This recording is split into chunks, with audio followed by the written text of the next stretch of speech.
Welcome to the first episode of this podcast, where we explore the complex world of grapes.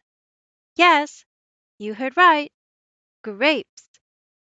I'm your host, Alice, and today we are exploring everything about these tiny, juicy wonders that have played a significant role in human history and culture, to even the economy and politics surrounding this humble fruit. So, grab a bunch and let's get started.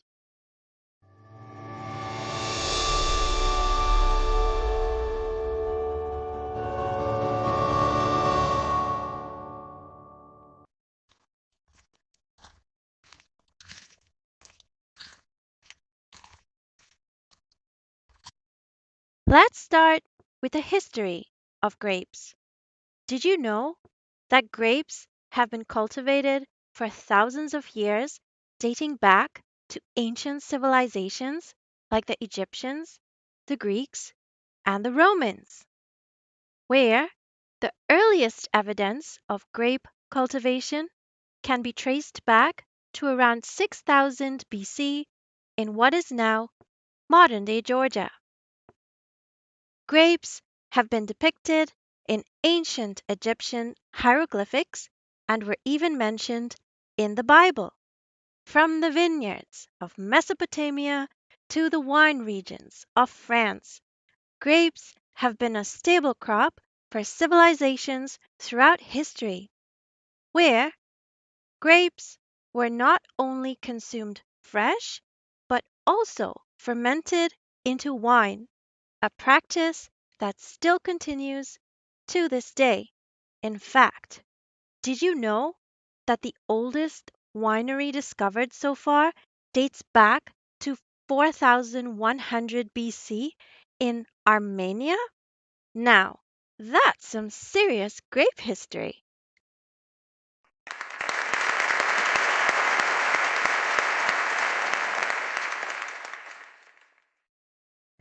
This makes wine grapes one of the world's oldest cultivated fruits. There are now more than 10,000 different varieties of grapes, which are now grown worldwide across many different terrains and a range of different climates. Each variety has its own unique characteristics, from flavor profiles to growing conditions. But only 10 of these are the most popular grape varieties. Imagine that.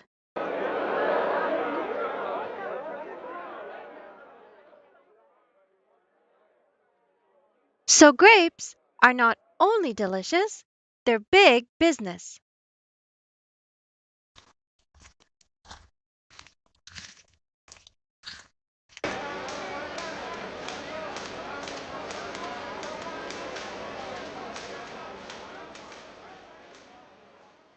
The global grape industry is worth billions of dollars, with grapes being used for everything from fresh fruit to wine production.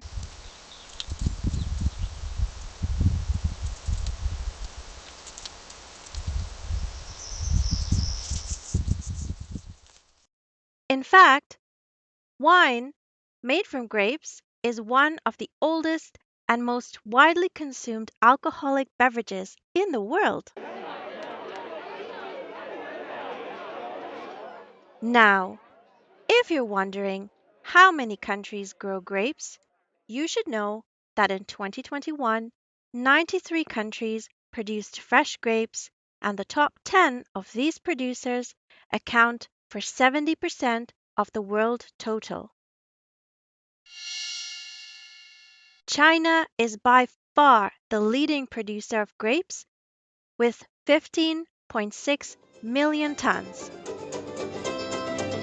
followed by Italy with 8.1 million tons, and France with 6.2 million tons. The colors of grapes can range from crimson to black, dark blue, yellow, green, orange, and pink. White grapes were derived from purple grapes through the extraordinary process of evolution more than 3,500 years ago, but they are actually green in color without any of the purple colored pigments. Grapes are produced for four main reasons: table grapes, which are grown to be consumed while fresh; dried grapes, which are grown to produce raisins; juice grape, which are for producing beverages, jams, and marmalade; also vinegar; and wine grape, which are grown to produce wine. Table grape production increased by 3% in 2022 compared to 2021, reaching a volume of 31.5 million tons. The top 10 producing countries are China, which accounts for 40% of the world production, followed by India, Turkey, Egypt, Iran, Uzbekistan, Italy, United States, Brazil, and finally Peru. Asia is the most important continent for table grape production, surpassing all others. In fact, more than half of the table grape production is concentrated in Asia.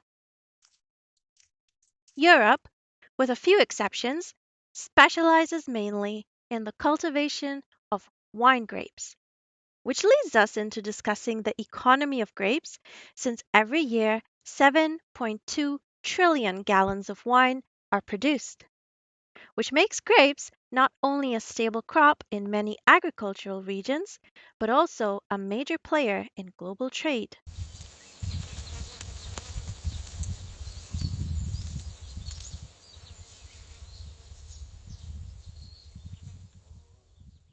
Now, what is the economic significance of grapes, you may ask? Well, grapes are not only a popular fruit, but also a major agricultural commodity, from vineyards in France producing fine wines to table grapes grown in California's Central Valley. The grape industry contributes billions of dollars to the global economy. How much, you may wonder?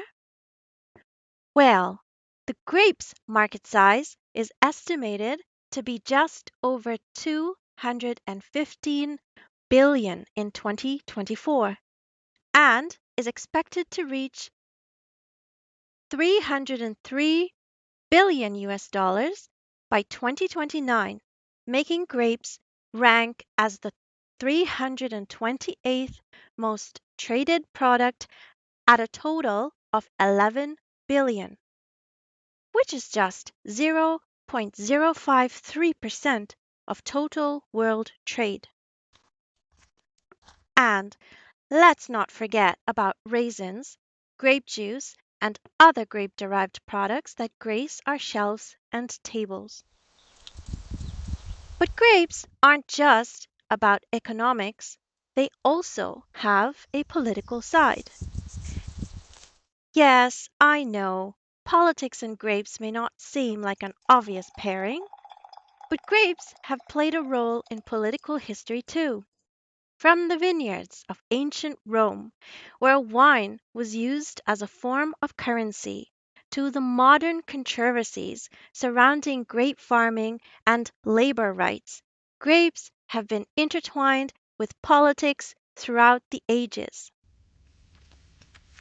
Take, for example, the European Union's Common Agricultural Policy, which has had a significant impact on grape growers and wine producers across Europe. And let's not forget about the politics surrounding wine labeling laws and international trade agreements. Who knew grapes could be so politically charged? For example, the components of a wine label should include details such as the country and region, but sometimes the producer may choose to display the wine region instead. Details also include the name and a producer and the variety of grape, but if the information is not provided, it can be because the producer used a blend of more than one grape. Details such as whether it is a vintage or non-vintage can vary from year to year depending on weather and soil conditions, and most important, the quality of the harvest. Of course, details about the alcohol level must be included. Fun fact is that grapes that are grown in warmer climates ripen quicker than grapes grown in cooler regions, and producers are expected to retain some acidity and balance. Wine labels must also include sulfites as an ingredient, since most producers use them. We will just never know how much sulfites they use, since this can range from more than 10 milligrams per liter to a lot. And finally, sweetness. Wine labels can include details of sweetness where nearly all red wines are dry, which means the sugar in the grape juice were completely transformed into alcohol, leaving levels of residual sugar that are far too low for professional tasters to identify. Most white wines are also dry, but some can be off dry or sweeter. This just means that they contain a touch more residual sugar and more fruit sweetness that many people are used to. But where it does get interesting is what information is not included on the label. For example, producers may or may not share information on if they used egg or dairy products, which are used for fining the wine to make them clearer and brighter. But they don't need to include these details. Similarly, producers don't have to share any information about their farming methods. If a wine is labeled as organic or biodynamic, then it means the wine was produced within those farming requirements, while other cheaper wines are often produced from very intensive farming methods. Additionally, wine labels have no requirements to include any information on other ingredients used, such as purple dye or oak chips that are used by some low-cost producers. Wine labels will neither have information on what yeast was used in the fermentation, nor tell you anything about how the wine was made. Was it made in a concrete tank from the 1970s or an expensive French oak barrel? We will just never know. More than 80 million metric tons of grapes are grown around the world each year, and in 2023, the winemaking industry produced 258 million hectoliters of wine.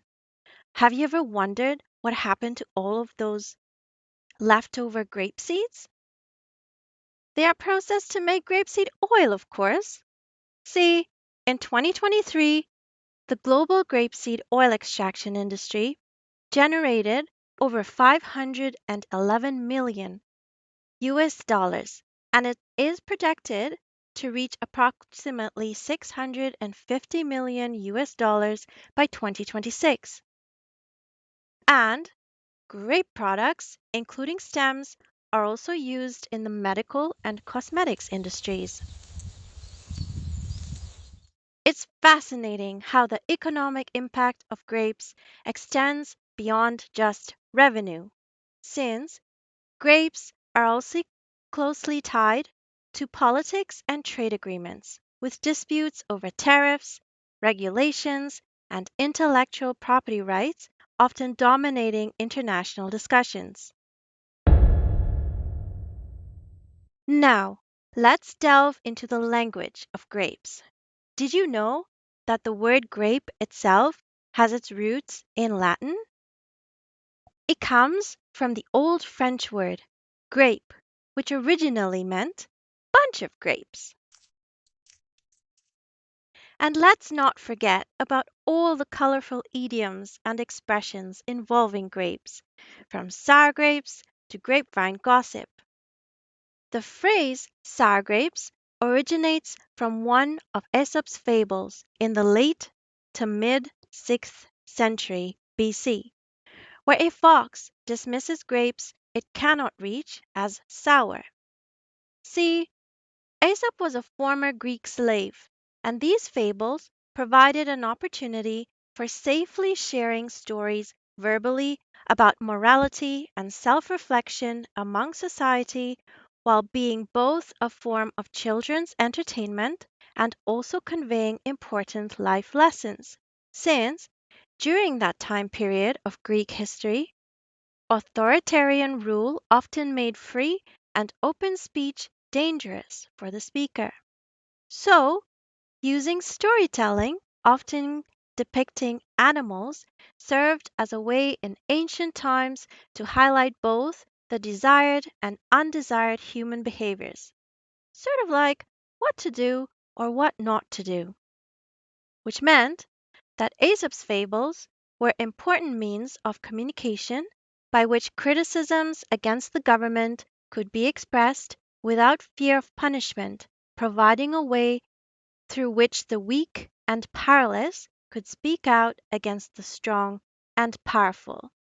And Aesop's fables were even considered a valuable tool in speeches, which led Aristotle, who made important contributions at the time to logic, criticism, rhetoric, physics, biology, psychology, mathematics, metaphysics, ethics, and politics, to argue that in the absence of any concrete evidence for proving one's point, a fable equally supports one's argument. Aristotle, as you may know, is also known as the father of Western logic, since he was the first to develop a formal system for reasoning, leading to him developing theories of predication and syllogism. And even though he was a student of Plato for 20 years, he was more empirically minded than both Plato and Plato's teacher, Socrates, leading him to reject Plato's theory of forms. An insightful philosopher, rhetorician, and poet, Aristotle provided the foundational knowledge required to search for the means by which truth can be grasped through language. More than 2,000 years later, the phrase sour grapes has come to symbolize the human tendency to disparage things that are beyond our reach. It's amazing how deeply ingrained grapes are in our linguistic landscape. The cultivation and trade of grapes have often been intertwined with political dynamics which range from agricultural subsidies to trade tariffs. Government policies can have a significant impact on the grape industry, shaping everything from production practices to market access. Believe it or not, grapes have been at the center of political disputes throughout history. In the 19th century, for example, France and Spain fought over control of vineyards in the Pyrenees region, leading to what became known as the Great Wine Blithe.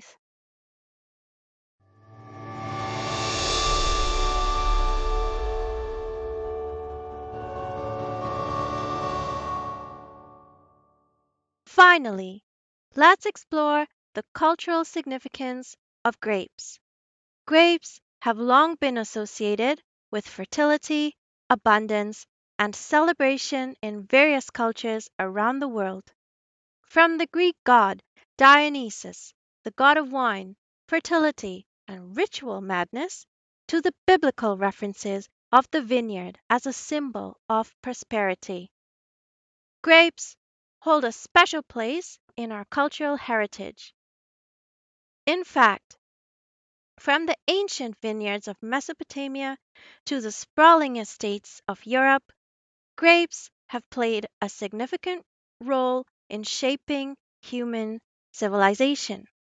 For example, in the Roman Empire, grapes and wine production reached new heights. See, the Romans were prolific wine drinkers, and they spread grape cultivation across their vast empire, from Italy to France to Spain, making grapes big business, with a global wine industry alone worth billions of dollars.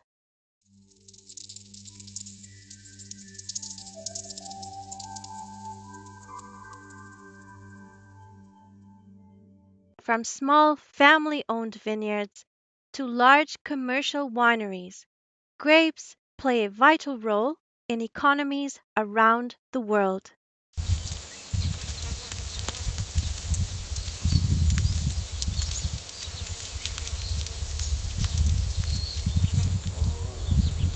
And what about all of those grape leaves?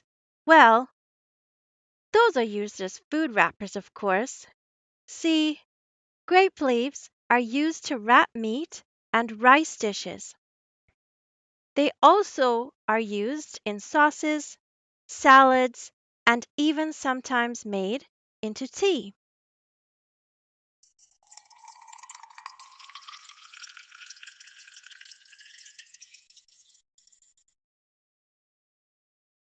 Now, fashion, art, and grapes may not seem connected, but grape motifs have appeared in fashion and artwork throughout history, including in home furniture and decor. From ancient Greek pottery to modern day designer prints, grapes have been a symbol of abundance, fertility, and luxury.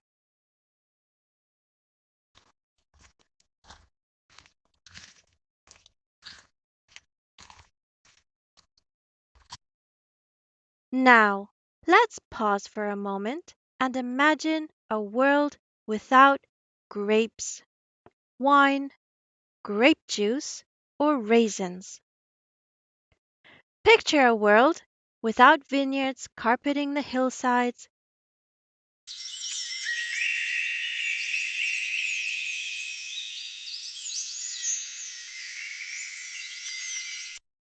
without the aroma of wine filling the air, without the joy of biting into a plump, juicy grape. No wine to toast to special occasions,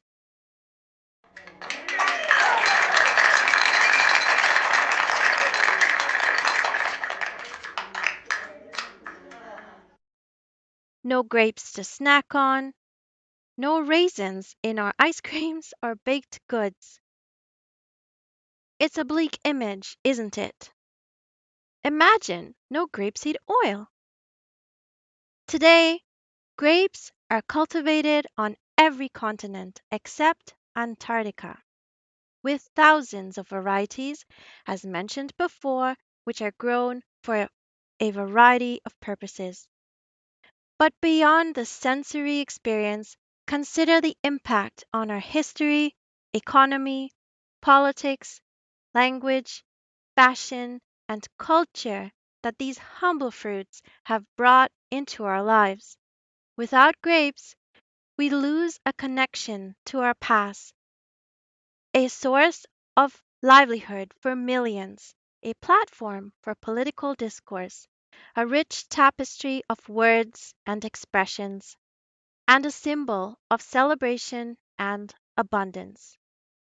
In short, life without grapes would be a lot less flavorful, both literally and metaphorically, since this little nutritious and refreshing fruit holds a special place in cultures around the world. Whether they are used in religious ceremonies, traditional cuisines, or festive celebrations, grapes bring people together and enrich the tapestry of human culture.